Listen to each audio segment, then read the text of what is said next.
Evening, folks. We're just going to give people a few minutes to jump in.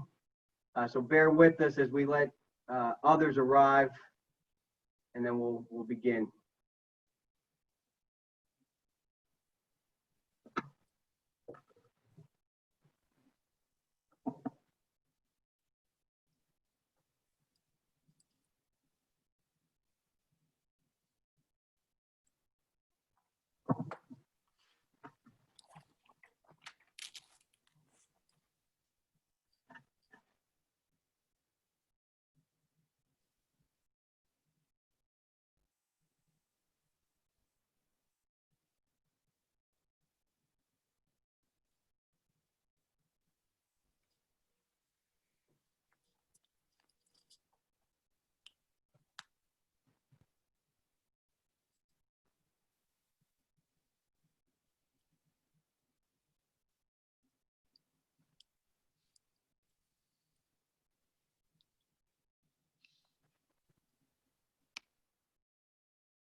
Okay, so it's 5:33. We're trying to give people a little bit of a window to get in, and if they come in, they'll catch up real quick.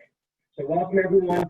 It's August 19th. We're here to kind of hopefully update the current 9th and 10th grade students and families at Souhegan High School on where we're at with the reopening plans for the 2020-2021 school year. The way we like to conduct this meeting this evening is kind of a brief welcome. We'll give you a little bit of an update on where we're at, and then we'd like to spend a good bit of time of answering questions, primarily those questions that we think can, are for the betterment of the whole group, of the 9th and 10th grade group. I want to keep in mind, if you have any individual specific questions, there'll be some contact information at the end. I encourage you and really ask you to reach out to one of us on the panelists, a counselor, to really help you navigate that individual situation. But we're going to go ahead and try to provide you information and paint a picture of what school is going to look like for your in-person 9th or 10th grader or remote learner as a 9th and 10th grader. We really appreciate the opportunity to jump on with you guys this evening. And what we're hoping is that people start to realize, like, this year is not going to be a typical year. It is going to be very, very much disrupted and very much kind of a fluid situation. And one of the indicators is, if you've been following along, that the school year is going to be divided into segments. And so families and staff at Souhegan High School are going to be able to choose which modality they want throughout the year. And that decision is going to be based on where we are at in the declaration of the color codes. And as people know, we're starting currently in yellow, and we really appreciate people's patience over the last couple of days as why we're doing this. The district transitioned to Power School, and so you are getting all types of information and emails regarding Power School and different forms through e-collect. So we really appreciate the patience as we threw that information at you while we're asking students and families to declare what modality they want. That information actually is still coming in from students and families. We're almost there. We have about 60, 65, students we're still trying to get down, and we want to make sure that they have the opportunity to declare their intent. Right now, they're assigned, so spread the word. If you have not filled out the form or contacted the school, those students have been assigned to remote learners. But if you need to change that, please feel free to reach out to the counseling office or anyone on this screen. Please know that the lines of communication are very much open, and we're going to be very proactive in getting back to you with answers to your questions. So please don't hesitate to reach out and let us know how we can help you. We are definitely here to help, all right?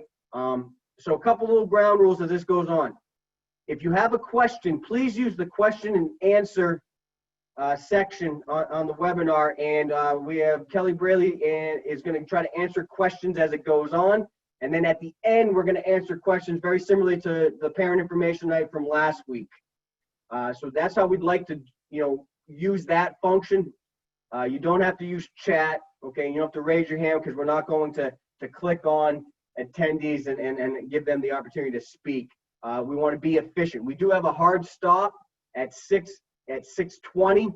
Maybe 6:20 is going to be our hard stop. So I want to kind of get into this so we can get ready for the 11th and 12th grade session afterwards. So as it's been talked about, there's the foundations which the planning went off of. And number 8 is the primary one, student and staff safety and well-being. And there is anxiety and there is kind of anxiousness and people are heightened and they desperately want this year to be as normal as it can be. And we are working towards that, but I want people to come to terms with that it might not be, and it's not going to be what people exactly want. But we're going to try to do our very best to make sure that the students and staff have the best educational experience that they can have. We're working really diligently to do that and taking these factors into consideration. So one of the pieces that's going to require it, and I hope people can help us spread the word, is people's communication with us in between the segments, and how the process is going for their students is going to be really important. And so in the past, as kids get a little bit older, sometimes the communication with the school is not exactly what it once was when they were younger in kindergarten and second grade and third grade. But this year it's really especially important that students and families reach out to us when they need clarification or they have a question. And we are going to be functioning a little bit differently as a high school administration and high school staff in order to communicate with our students, staff, and families. But it is definitely a partnership, and I'm just going to overuse that word as the school year goes on. It's a partnership with our students and a partnership with our families to make sure that we have the best year that we can have.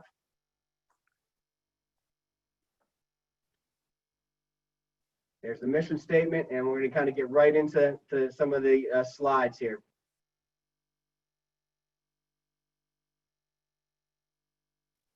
Hello, Kelly Driscoll here, Dean of Students. I'm going to talk a little bit about what segment 1 is going to look like. Segment 1 is very short, and it's going to go by really quickly, but it's our opportunity to really reorient students and the whole community, staff as well, back into our building. Unfortunately, we had to leave quickly in March. And the building itself physically looks very much the same, but also has a lot of differences. I mean, I know that for a lot of our students who are new, especially our incoming 9th graders, didn't have the opportunity to participate in that great 8th grade step-up day, which can help really calm some of those anxieties about what high school is going to be like. So there's already some anxiousness around being in a new school and coming to high school. Add to it that we didn't get that opportunity. So segment 1 is going to give us the opportunity to welcome and orient our incoming 9th graders, but also for our 10th, 11th, and 12th graders, as well as our staff, to kind of reorient the building and kind of some of our new procedures that will help kind of keep us safe, but also create a sense of community. So on our week 1, on Wednesday the 2nd, we have our 9th grade orientation, which will also include our 12th grade welcome back. So our 12th graders are an integral part of welcoming the 9th graders. It's a long tradition of Souhegan. They really look forward to scooping up the 9th graders and welcoming them to being a Sabre. So that will be largely the same. Much of the small group interactions that will happen will take place within the advisory grouping. So when students arrive on the 2nd, they will be put into their advisory groups. They'll be paired up with a buddy advisory. So they'll be anywhere from 12 to 20 in a group. and they will navigate around through different stations where they'll be outside and inside. They'll have an opportunity to tour different aspects of the campus, and then they'll learn kind of the traditional parts of our orientation about being a Sabre, the Souhegan Six, seeing the schedule, meeting their team. So they'll go through that. Then on Thursday the 3rd, all students will be welcomed back onto campus. We'll have a special white day schedule that will include all classes, and that will be the time in which the 10th graders will have an opportunity to be oriented to the building, the navigation, how to navigate around the hall safely, what our expectations around bathroom use, sort of lunch expectations. So we'll have an extended advisory for all students to kind of reorient them to the building and what it looks like to be back. We will, in both of those days, the 2nd and the 3rd, there will be remote orientations for students who are remote learners. So the extended advisory will take place with remote learners and in-person learners in the same advisory. So I know there's some questions about what that might look like. And rest assured that our teachers, advisors are working to design advisory experiences that can incorporate both the remote learners and the in-person learners. Friday the 4th, there's no school in observance of Labor Day. That's the first week. Second week starts out no school on Monday, and then we have our remote learning day on Tuesday for voting. So that will be a special white day schedule as well that will give students an opportunity to check in and hear from each of their teachers around what the expectations are on remote learning days, make sure that they can log into Google Classroom and that they are able to access all of their materials. Wednesday the 9th is our first Black Day. Thursday will be a Gold Day schedule. And then Friday, which is the last day of segment 1, will be another special white day schedule, which will give us an opportunity to check in again in advisory and see how did it go, what's working, what do you need support on. And that wraps up segment 1.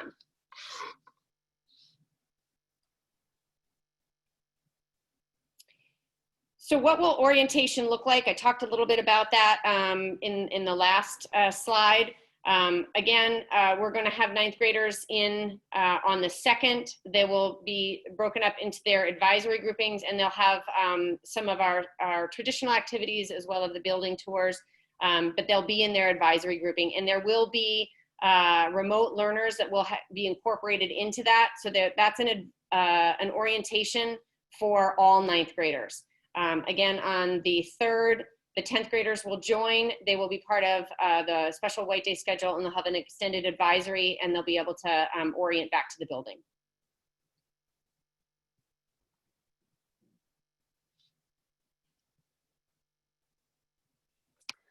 Hi, everybody. Good evening. Last Thursday, students were given access to their long-awaited schedules. I know you all were very patient with receiving your schedules, and we had a new process this year, which included logging into PowerSchool. So these are the directions. If you haven't yet accessed your schedule, you can do so by following these steps. Or if you're expecting a change or an adjustment to your schedule after meeting with your counselor, you can log in again anytime to view your schedule and any change that may have occurred.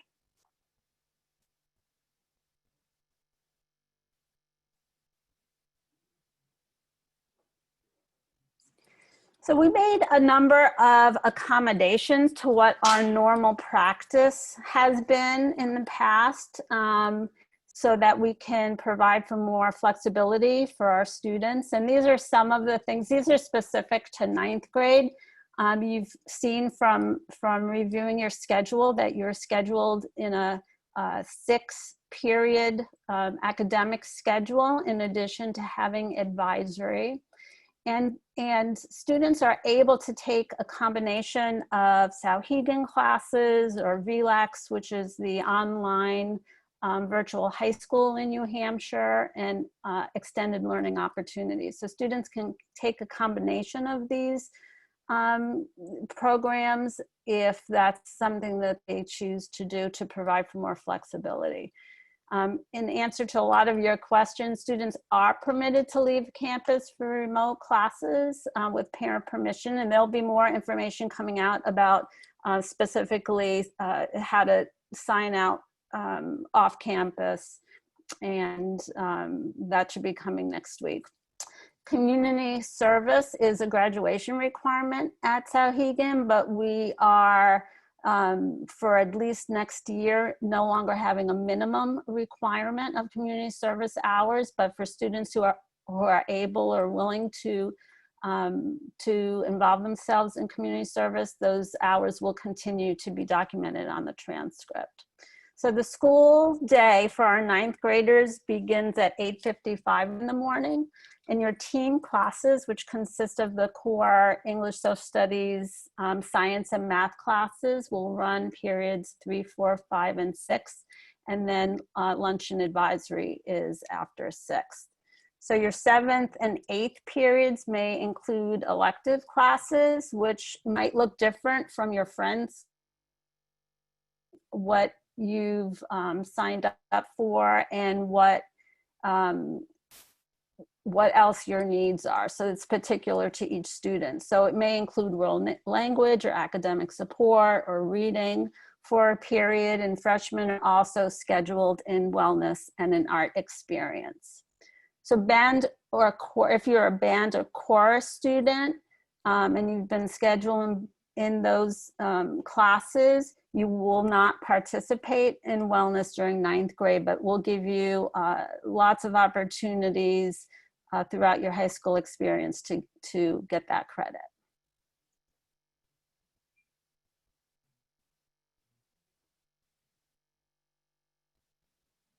And then 10th grade as well, there's some accommodations, some of them that are really similar to what I just described.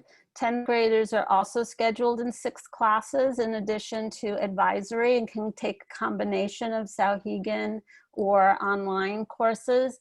The school day for 10th graders begins first thing at 7:25 and will end after advisory. So you're not required to stay at school after advisory. Your core classes will run periods 1, 2, 3, and it should say 4.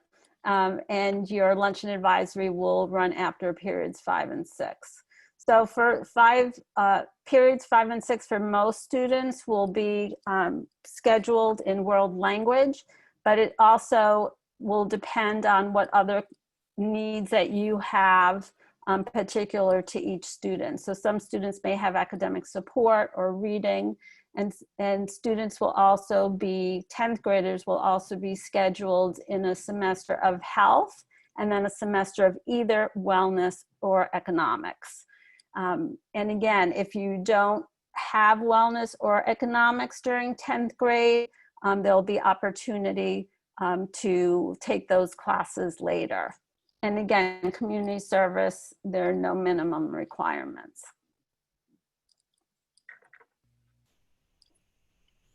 Hi everyone, I'm Natalie Berger, Dean of Faculty, and we've gotten some questions about what teams will look like this year. So we just wanted to briefly touch on this. We talked about last week as well at our information session last week. Essentially, we're really trying to keep as much of that team feeling as we've had in the past. Souhegan has always had this strong tradition of teams, and it's really a key structure we have for supporting students, both on that collaboration between team and home is really important to student success. So we want to keep that as consistent as we can. So in terms of teams at both 9th and 10th grade, there will still be a core team structure of teachers who are collaborating together to support the students. And as it has been in the past, 9th grade, that means math, science, social studies, English, and a learning specialist. Students are still assigned to a team. You may have seen that on schedules. I don't know exactly how they came out in terms of the team assignments, but so you're assigned to either team 9A or team 9B, and your advisory is also team specific. And as in past years, those elective courses whether it's wellness or art or world language, those will be mixed teams. So students will have an opportunity to be with students who are on the other team during those afternoon classes. 10th grade, similarly to the past, there's a core set of teachers working together as a team: science, social studies, English, and a learning specialist. One thing that's a little bit different this year is that math classes are in that morning block that has often been considered the team time, where health and wellness may have been in the past years. If you had students in the past as 10th graders, this year they'll have their math class during that period 1 through 4, and we needed to do that in order to make sure that we had enough teachers to cover all of the various math classes that 10th graders are in. So health and or wellness might be in the period 5 or 6, and Karen already covered that it really depends on a specific student's needs, whether they were scheduled into both health and wellness or just health and another course. So that will look a little different depending on your specific student's needs. And we did want to make sure that students who are in band and chorus, and that's an important point to them, and they really want to participate in that, those 10th graders still do have access to those courses since they're running in 7th and 8th period, and they can contact counselors to be added to those. Our teachers have spent a lot of time this summer thinking about remote learning design and to make sure that they are building on the success that they had in the spring and making it an even better experience for students who have chosen to be remote, or in a case, if we all end up remote, that they really are building in engaging activities and a variety of activities. So some of the highlights from this that I just wanted to point out is that all students will have access to Google Classroom, whether students are online or in person. There's going to be one place for them to go and make sure that they can access the classwork. This will also help in an event that a student falls ill, or if their family member is ill and they need to be at home, that will have the ability for students to have a consistent learning experience. The other piece about remote learning that I think is important that we highlight here is that students will be assessed on the same standards and competencies as their on-campus learning partners. So the exact assignment and the exact learning activity might look different, but overall it's the same learning targets that we're aiming for. They will be using the same assessment and grading and reporting practices as their classmates who are on campus. And that's an important part for us in order to meet that expectation set by the district that we're providing every student an opportunity for a year's worth of academic growth. So we're really looking at our remote learning design to be engaging, rigorous, and reasonable for our students so that everybody can experience success.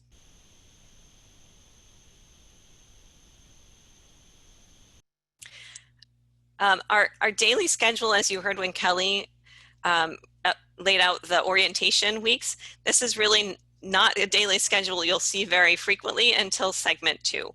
But we did want to just highlight again, I know many people have been talking about the somewhat staggered start that we have here, so that we do have our 9th graders coming in a little bit later and our 10th graders having the opportunity to leave campus earlier if that's accessible to them. And so this schedule, we will make sure that students have access to, that it's posted places so that everybody is clear on exactly what time they have to be places. One of the reasons we designed this schedule is that we needed the same schedule for both on-campus learning and remote learning. And so we followed some best practices in terms of how much time it's reasonable to expect a student to be on their computers engaged in remote learning, and also building in some break times that we need either for remote learners to take a break or for our on-campus learners to take a mask break and to be able to progress throughout the building in an organized fashion.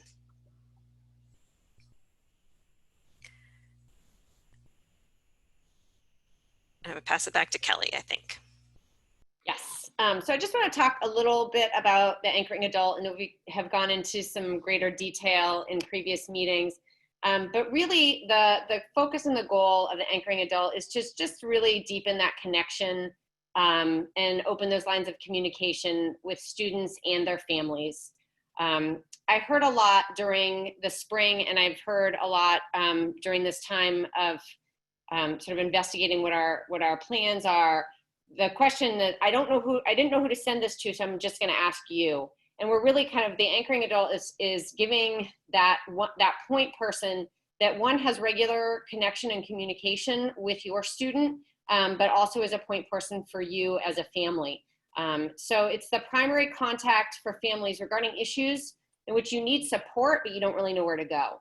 So it's not necessarily for every point of communication. So if you know where you're going, if you have a previously established connection with a staff member, or if your student is struggling in a particular class, by all means, seek out that person that you already know is the right person to speak to. But if you're struggling with a broader issue, or you have a question and you don't know where it goes, that's the perfect time to reach out to the anchoring adult.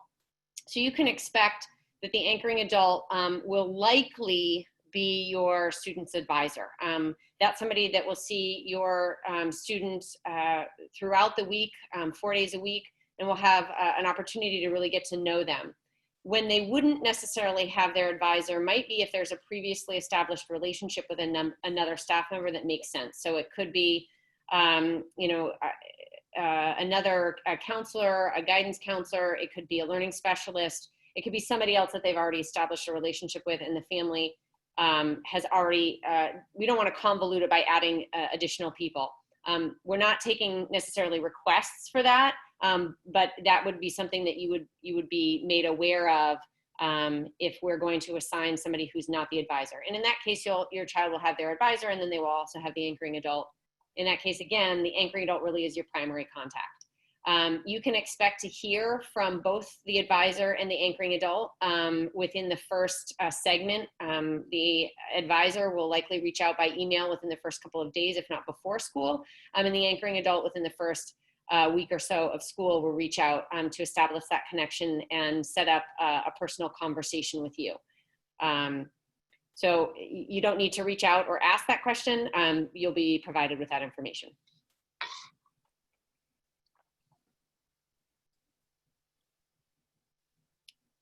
Pass it over to the other Kelly.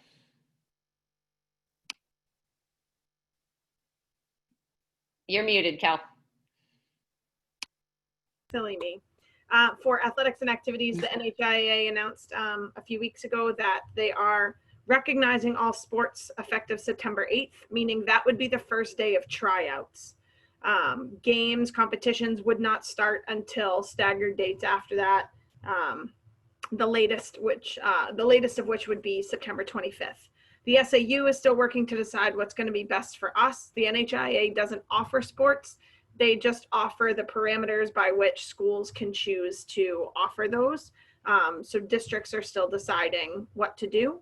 There has been some return to play planning done, developed with all the guidance that you would expect, CDC, the amateur and youth sports, NHIAA, and so on. Our teams have been participating in optional summer individual skills and drills training, which has been going quite well.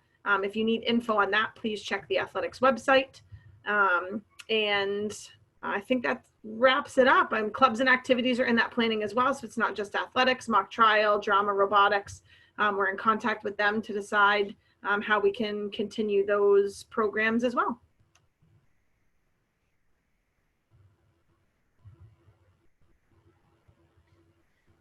Here, just, oh, Natalie, you got this? Yeah, I was just going to say that this schedule that we've included in our reopening plan really won't be starting until segment 2. So this idea that, and somebody had asked in the questions, sort of, are there consistent days for the color days when we have the periods? And there will be, but this isn't going to be able to start until segment 2. So we'll continue to put this out there and make sure that we're communicating as clearly as we can what the weekly schedule will be using our website and other methods. All right, and there's some questions here, and these have been posted, so you've seen these. What we'd like to do is kind of get into the question and answer piece of it. There's some dates right here. There's a school board meeting tomorrow evening of the Souhegan School Board. We're going to talk a little bit about tours. You'll get some information from us while opening it up to ninth grade tours on the 27th and 28th, and new student. More information on that to come. And then September 2nd is the first day of school for 9th and 12th graders, and then first day for all students, including 10th graders, on the 3rd. Some contact information. And I think what we'd like to do is maybe like close down the show, and we'll open it up to the Q&As here. And feel free to type in some questions as we go along. We have about 20-ish minutes to kind of get into this. And if we don't answer any question or you think of something later, please reach out to us, and we will diligently answer your question. We want to make sure that you are as comfortable as you can be as we get into this school year. Great. Want to go back to the top, Kelly?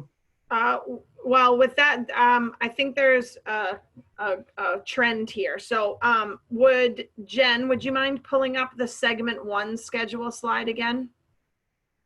And Kelly, while that's happening, could you clarify a little bit the start time for orientation day and also the start time for the first 2 weeks, that first segment? Yeah, so freshmen on orientation day will have our special welcome that will come, that will open up campus from 7:15 until 8. So the actual orientation does not begin until 8 o'clock, but we always have a special sort of celebration welcome. So anytime after 7:15, we'll be welcoming students onto campus, and they'll be put into their small groups. So that starts at 7:15, but as long as they're in and ready by 8 o'clock, that's when we'll start. Great, that's for 9-2, that orientation day. What about the other days through segment 1? So Natalie, could you speak maybe to the white day schedule on the 3rd? Yeah, we are still developing the exact times for those days. We'll make sure we send them out, but starting on that Thursday and then the following week, that second week of segment 1, we would be using a schedule where we would be putting out there what time students would be arriving. And so I feel like I'm kind of saying, I don't want to tell you the wrong thing right now. So let's make sure that we solidify that and get that out to you as soon as we possibly can. If I can jump in, my understanding is that Thursday the 3rd, that will be a full day of school. So when we say special white day, it just means that we're going to be seeing all classes, and that we'll begin at advisory and end in advisory. So that's what makes it special. It's not a shortened day, and I believe that we will be starting with the same start times established for the regular days. So that would be 7:25 for the 10th graders, and then 8:55 for the 9th graders. So I just want to add also that you can expect a welcome back letter at the beginning of next week that will go to be sent through email, and it'll have a lot of these details in that welcome back letter as well.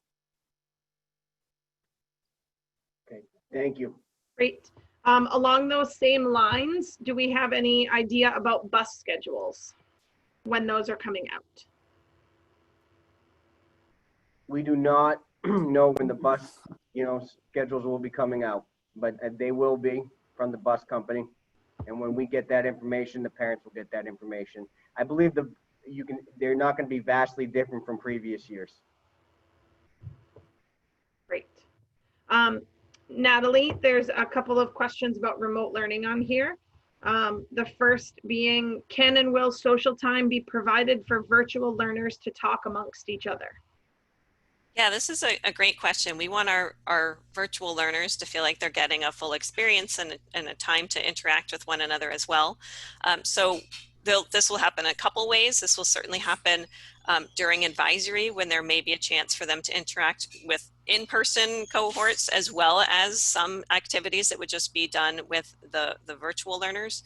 And then certainly as classes are doing various activities. There'll be breakout room time when virtual learners will just be there together. And I think this is something that will really develop over the course of the year as we sort of get a better sense of our numbers and what the rhythm of the year is like in terms of, you know, are there virtual clubs that will happen? And there'll be things that we'll be able to add into that to enrich the experience even more. And along those same lines, students that are remote learning, will they have the opportunity to meet their assigned teachers via Zoom and not just the ones that are teaching remotely? Yes, we are working on that so that we really want to make sure that during segment 1, students are meeting their teachers that are on their listed course schedule, and also teachers that they may be working with who are helping support in that team model. So we will definitely be working in that chance for them to get to know people so they can start developing those relationships. Great. Kelly, with orientation day, can you explain how remote learners will be included in that orientation day for 9th graders, and also how the 10th graders will be included on day 2? Yeah, so I can't speak specifically. I know we have an orientation design team that worked really hard to develop very intentional activities for both in-person and remote learners. I know that they talked a lot about having some live stream where students were going to be able to sort of participate from home. There are 8 different activity stations that they're going to be participating in. So each one of them looks a little bit different, but I know that they worked really hard to engage both the remote and in-person very intentionally. So I don't have the details on that, but I know that they worked really hard on that, and that information will be forthcoming shortly. So you'll have a sense of what you need to do as a remote learner to participate in that. And the expectation is that we'll have all 9th graders participating. That's certainly not an optional thing. That the orientation is a really important part of engaging them in the community. So I can't give you specifics on it, but I know that they've worked on it and they have details on what that will look like. Great. Speaking of really important things for our community, can you please discuss how advisory will work for remote learners, and will there be a live stream? Yeah, so again, I mean, advisory is such a unique and individual feeling, and there's a personality with every advisory, and that will evolve with this year as well.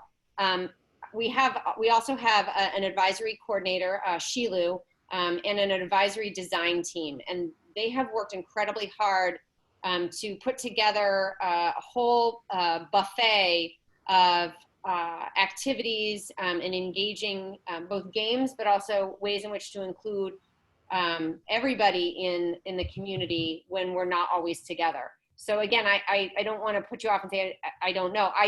I know that those have been designed, and it will certainly include some live streaming in which they're all together, even if not in person. And then there will be some games and activities that take place on virtual platforms, and then there will be opportunities also to be together. So the remote learners will have opportunities maybe on a Wednesday. An advisory might decide to have a socially distanced lunch out in the grass. So there are opportunities if the remote learner feels like they want to come in and engage with their advisory during a Wednesday or another time, that is also available. So it's going to be very personalized, but there are tons of resources and options for advisors to really make that feel like an engaging and connected place for all learners. Great. Mike. Yes. Would you like to talk about the procedure if and when a student tests positive? Yeah. So the quickest way to explain this is if a student tests positive, they will notify the school. They will be asked to quarantine, and we will notify the students that have been in contact with that student. We will be following, FERPA, and we will be following the state laws with that. But that's the short, quick way of trying to explain it to people. Great. In order to facilitate that, we've been working hard on organizing classrooms, I know, and there's a question here about whether or not all indoor classes will accommodate student seating with a social distancing of 6 feet. Yeah, so right now, because we're requiring students to wear masks, and it is our understanding that we're going to, when you're wearing a mask, you can be 3 to 6 feet apart. The Souhegan classrooms are small. So right now we are working on trying to create the socially distanced classroom while students are wearing masks. And our goal was to have 6 feet, and it's going to change the shape of it. And if we can't, get quite to 6 feet, we're going to have to cross that bridge when we get there. However, we're still building that piece, but that is the goal and the intention. But we feel really confident that if students are wearing masks inside the building and they are 3 feet to 6 feet apart, we are keeping them safe. Great. Natalie, could you speak to parent-teacher conferences? How will they happen if they are going to? Yeah, we feel it's really important still to have open lines of communication with our parents, and we anticipate that conference day in November that's on the calendar, that the district is still hoping to keep that conference day where it is, and that we will likely be planning virtual meetings with our parents. We haven't gotten into the planning for November yet, but that is still something that's really important to us, and we anticipate that still being part of our fall. Great.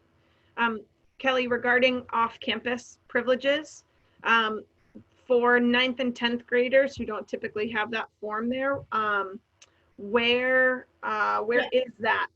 Great question. I was under the impression that it was part of the registration process, that there was a form that was going to be extended to all students. So it sounds like that is not accessible. So I will be working to figure out how we can make that accessible. So all students have the ability to sign up for off-campus privileges and to leave campus. We will have a check-in, check-out procedure for any student who's leaving.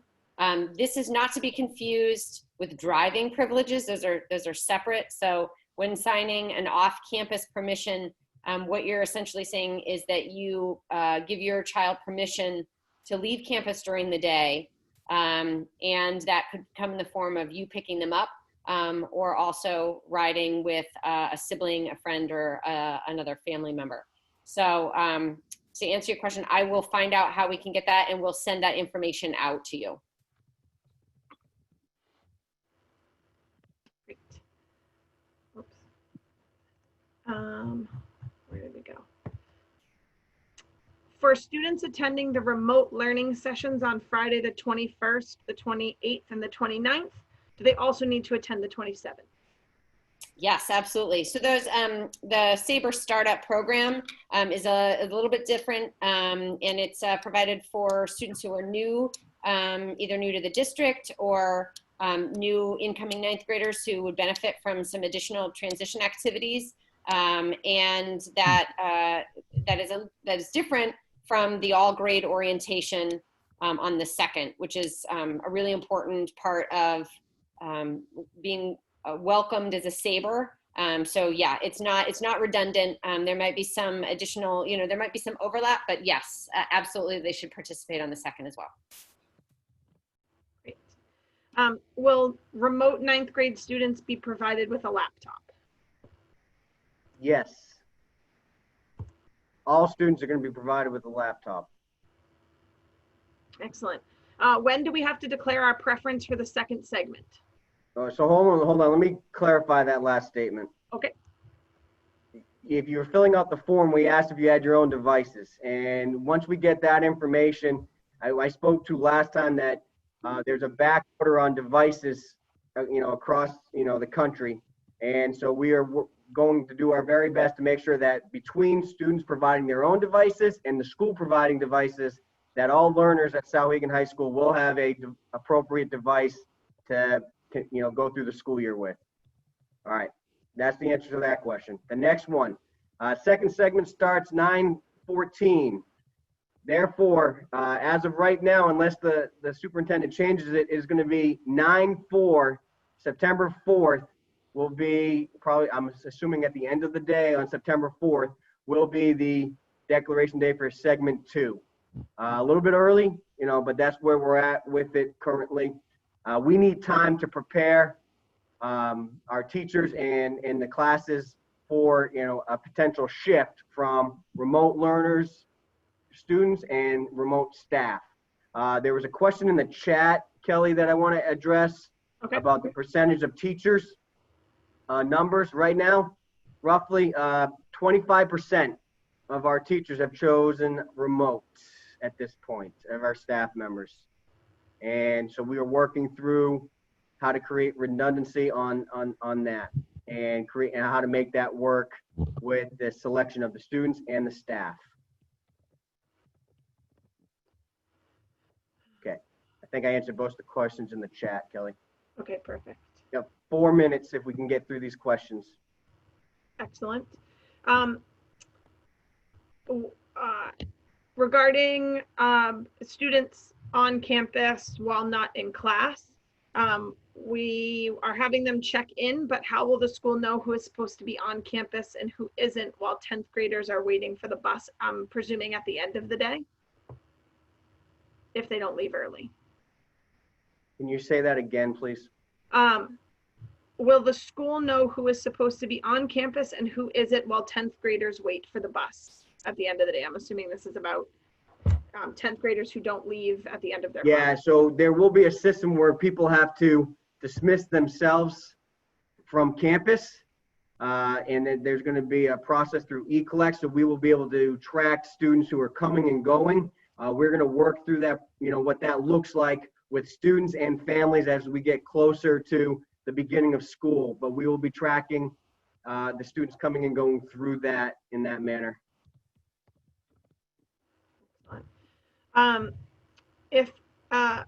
With 2 questions here about contact tracing. Will students have assigned seats to make contact tracing easier, or is it just by virtue of being in the same room? And also, will everyone who came, if a student does test positive, will everyone who came in contact have to quarantine? So those are good questions. The students are going to be coming on campus, and students are going to be passing in the hallways, and we're going to control that. The students are going to be getting off the bus and, or out of their cars and being in the parking lot. This is going to be a live campus. So when you're sending your student to campus, they're going to have the appropriate PPE. I don't think assigning seats in every classroom is going to, allow us to contact trace any more than just being in the spaces. So I'm not sure that's going to be a promise that we can commit that's going to happen across the board, because students are leaving those classrooms and grabbing their lunch and going out to the stadium and eating it. And so I want people to understand that, but we will do our best to, if students do not have to, like, put it this way, if you come in contact with someone who tests positive for COVID, you have to quarantine if you test positive for COVID. You do not have to quarantine if you do not. That's the way I am understanding it, is being told to me.